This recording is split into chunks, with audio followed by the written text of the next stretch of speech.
ఈ నెల ఆసరా పెన్షన్లు విడుదల చేసేందుకు ప్రభుత్వం రెడీ అయింది. 1-2 రోజుల్లో లబ్ధిదారుల ఖాతాలో పెన్షన్ సొమ్ము జమ కానుంది. అయితే ఈ నెల పాత పద్ధతిలో పెన్షన్లు ఇచ్చేందుకు ప్రభుత్వం సిద్ధమైనట్లు సమాచారం. కొత్త ఆసరా పెన్షన్ పథకాన్ని ఈ నెలాఖరులోగా విడుదల చేయాలని ప్రభుత్వం యోచిస్తోంది. అందుకే ఈ నెలాఖరులో తెలంగాణ ప్రభుత్వం ప్రజలకు ప్రస్తుత సాధారణ పెన్షన్ ప్రయోజనాన్ని కొనసాగిస్తుంది.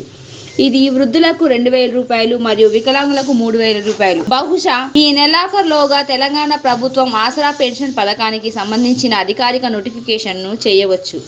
ఆసరా పెన్షన్ పథకం స్థానంలో ప్రజాపాలన కింద చేయూత పథకం వస్తుంది. కొత్త ఆసరా పథకానికి అర్హులైన దరఖాస్తుదారుల నుండి ప్రజాపాలన దరఖాస్తును ప్రభుత్వం ఇప్పటికే తీసుకుంది.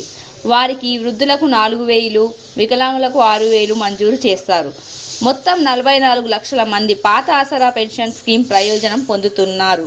మరియు ఇప్పుడు ప్రజాపాలన దరఖాస్తులో కొత్త పెన్షన్ స్కీమ్ కోసం ప్రభుత్వానికి 24,84,000 కొత్త దరఖాస్తులు వచ్చాయి.